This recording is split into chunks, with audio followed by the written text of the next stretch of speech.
we've had loads of calls coming in, as you can imagine. Newcastle fans, I'm sure, just frustrated by what has been a difficult summer. Here's Paul, who joins us this morning. Morning, Paul. How you doing?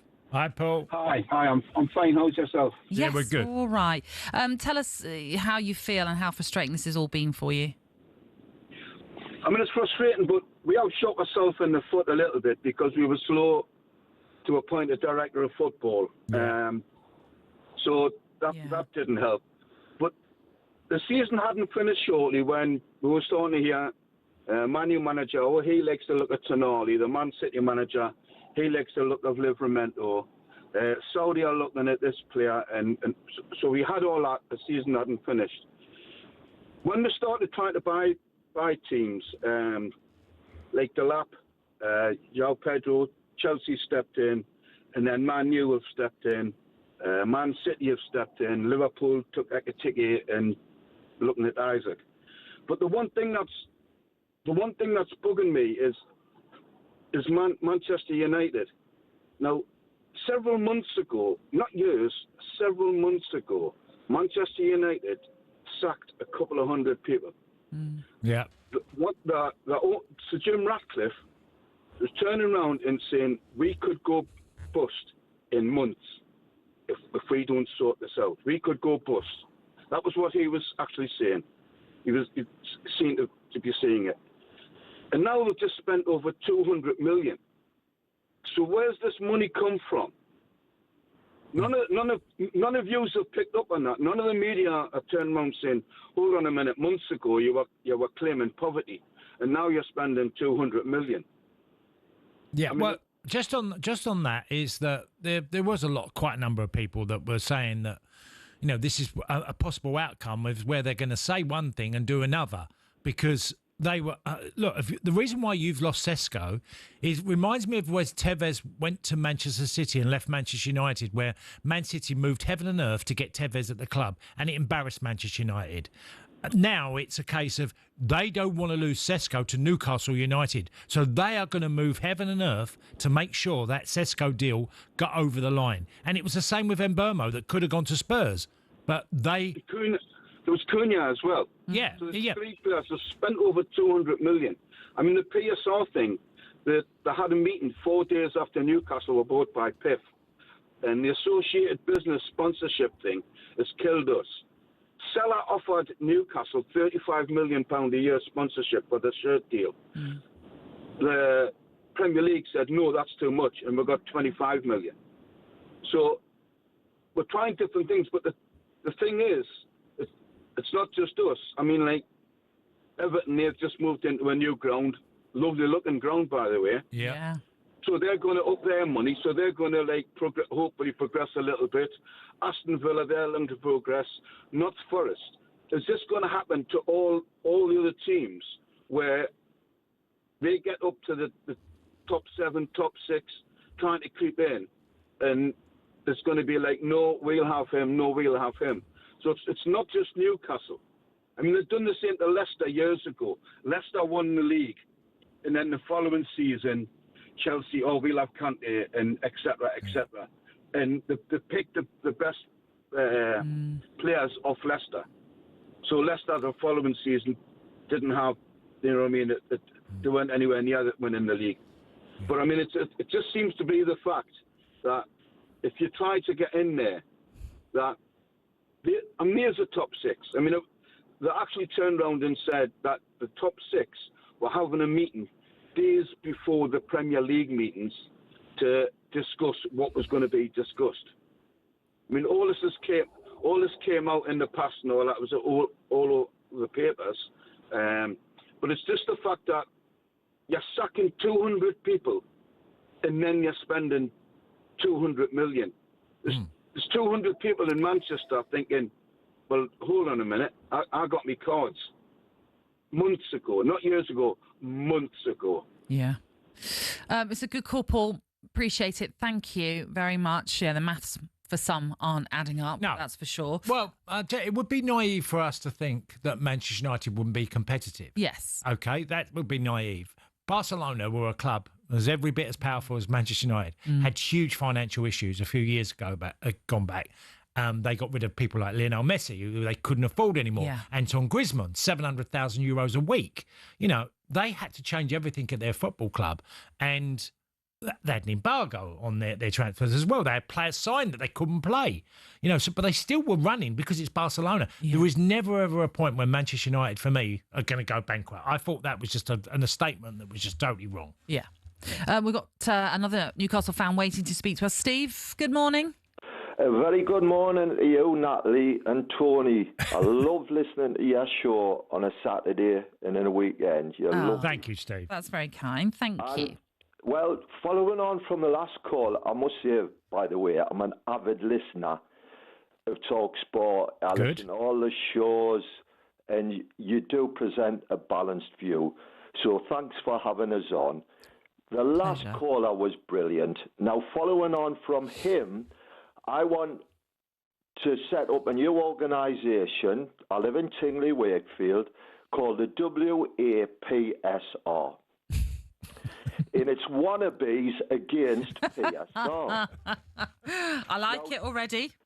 Now, Tony, you've played for a lot of wannabe clubs. I know you played for Chelsea a bit, but I used to actually watch you play football. That's how old I am. Oh, thank you. Made me feel even older as well.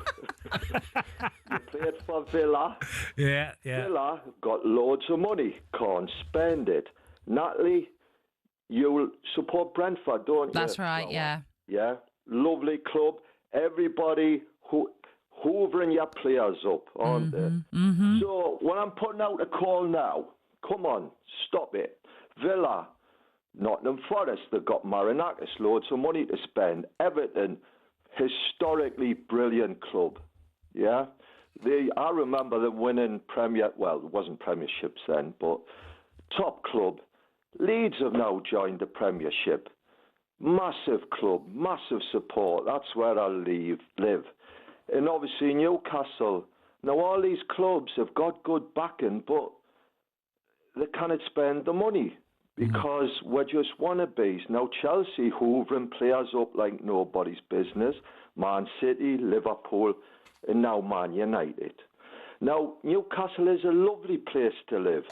I love Newcastle, and I would chop me right hand off for Newcastle to win something. No, I'm sorry I'm getting emotional because it really, really bugs Newcastle's fans, all this.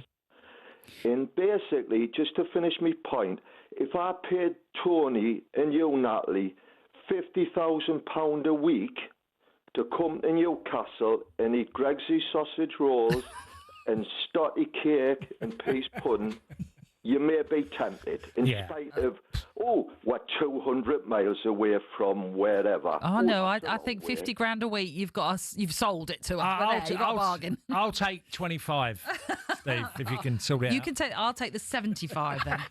The persuasiveness of Newcastle. Are they selling the club in the right way? Perhaps that is part of the issue. Why not get involved this morning in the conversation? 03717 223344. That's the number to call us on, which is what Gavin has done this morning, and he joins us now. Gavin, how are you today? Hi, Gavin. Hello, you all right? Yeah, we're all right. So frustrating times for you currently. Yeah, for a number of reasons. Obviously, the club as a whole probably don't get off scot-free. The way they've handled it hasn't been great. I feel as if they needed to act quicker. They needed to have things in place prior to, obviously, other clubs hearing about who you're after and stuff and allowing them to come in and trump you. But the PSR thing and the Man U caller before just made us laugh.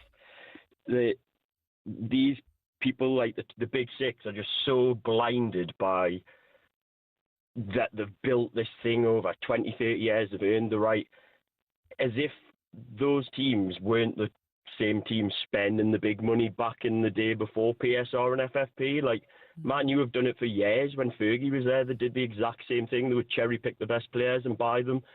So they're already that level ahead of you. So I'm not saying I don't want the Saudi owners and PIF to go and just blast a load of money and have no constraints whatsoever. It's just got to be managed properly. Like, it got brought in, 4 or 5 years ago, and the inflation of players since then by the big six has been so cleverly done. So a player that was 15, 20 million back then, when the constraints were 105 million, is now 60, 70, 80 million. So they can afford to blast that and still sit in those 105 million losses. The teams below can't, and that's how they've managed it. And it basically, people think the Super League got knocked on the head. This is becoming the Super League. Like, the big six are just going to run away, and it's going to be completely non-competitive. And it makes no sense why the Premier League's basically destroying itself. Hey, look, just a couple of things there. Gavin, the first thing is, look, the transfers you've gone after, like Mbeumo, everybody knew that this summer he would move. It was just the timing was as he was moving on. So clubs had a real run at this, and Manchester United would have known this for 6 months, maybe even to a year. That it's an opportunity. Likewise with Sesko, many people knew that he would be moving on. And you can make that case with a number of players that if they're in that position to go, clubs are not just going last minute, we'll get him in. Man United have made it quite clear that they are going to move heaven and earth to stop Newcastle getting him, because they want to show they don't want to be embarrassed to some level of going, well, Newcastle have took a player off of us where he should be coming to. They think he should be going to them, and unfortunately they are just going all out. Wages. I'm sure his contract is incredible, and it would have been affordable, I'm sure, for Newcastle. But how far Newcastle can keep going with every transfer, they would have that problem. You'd have had the same problem with Mbeumo. So it's a common theme now. But this is, like you said, this has happened for years, that you get out. Yeah, and that is where I kind of blame our club as not blame the club, but obviously they've not had any stability since PIF took over. Obviously, you had Ashworth in for 10, 11 months. You then went to Mitchell. Like, it's hard to sell a project with nothing, no one there to sell it, if that makes sense. Yeah. So that comes down to our side, and even Eels, like the CEO, he's been going for 11 months and we haven't replaced him. So again, you put it in. I would say this is part and parcel with the Isak problem. He's looking at it going, well, who is driving this project? Because we're now we're going to be on to our third director of football, and they're all going to have their own individual ideas, which are going to take 3, 4, 5 years to implement. So at the same time as saying it's PSR, of course, we've got to look inwards as well. But it's just the laughable nature of the big six that think that they just utterly deserve to be able to throw money at it because they've won things. Yeah, they've won things, but they've won things the same way anyone wins things, by trumping people with money and buying the best players. Like, that is part and parcel of football. Gavin, thank you for your call this morning, and it's a good call too.